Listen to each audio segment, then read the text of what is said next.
अच्छा गीत बा कौन भैया के असरा धरा के तू भुला गेल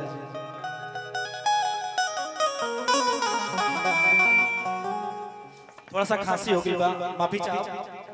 गाना के भाव बा कि असरा धरा के तू भुला गइल राजा जी एकदम करे जाए बड़ा चाचा का बढ़िया गल बा कि असरा धरा के तू भुला गइल राजा जी होलिया में काहे घरे आइल राजा जी होलिया में काहे घरे आइल राजा जी होलिया असरा धरा के तू भुला गइल दुल्हा जी के दोस्त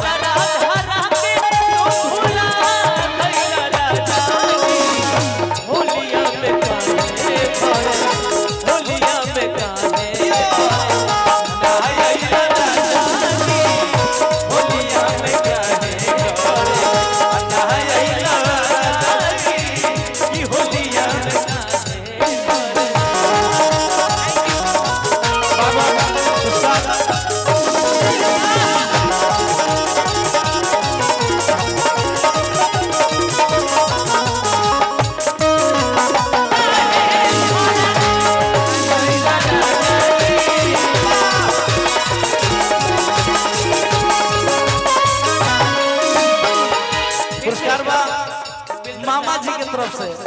हाँ मामा जी के लिए भगना लगे बहुत बहुत धन्यवाद बिल्डर साहब के तरफ बिल्डर प्रॉपर्टी डीलर राकेश ओझा हाँ हाँ चल कोई बात नहीं बार बार प्रणाम बा कि फगुनी बियरिया सैया कि बेधिया के आग में रहल चाहत में अरे मनवा है संग में किला गोता दोसर पोलू भाग गइल राजा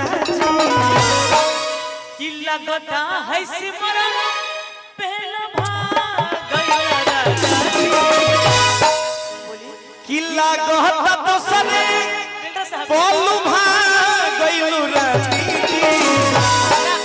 हम तो खाली बिल्डर साहब पे लोभा गइली राजा जी कि होलिया में काहे अन्ना जइल राजा जी कि होलिया में काहे अन्ना जइल राजा जी कि होलिया में काहे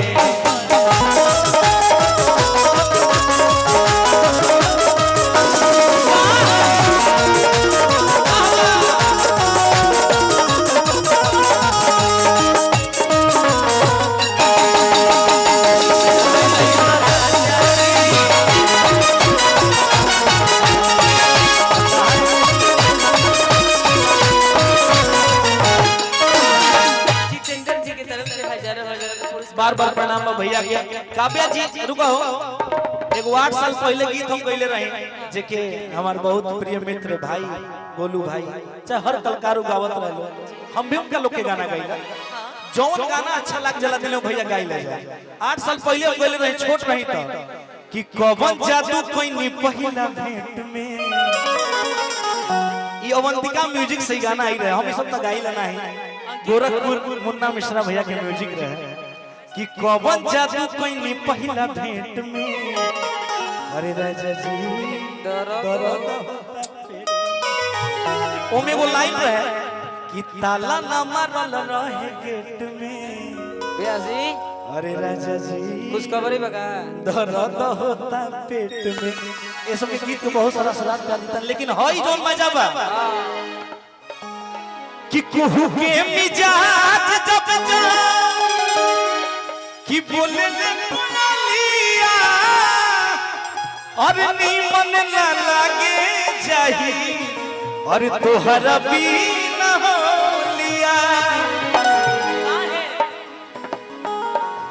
कि सगरी तुम जा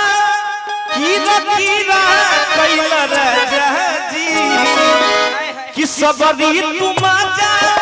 रकीना कैला राजा जी कि होलिया में काहे घरे आता आइला राजा जी कि होलिया में काहे आइला राजा जी कि होलिया दुल्हा भैया हेलो दुल्हा जी के खास दोस्त अरे वाह भैया के जो पुरस्कार बाबा धन्यवाद अभिमन्यु भैया अभिमन्यु जी के दोस्त दिल से धन्यवाद कि सबरी तुम आजा रकीना कैला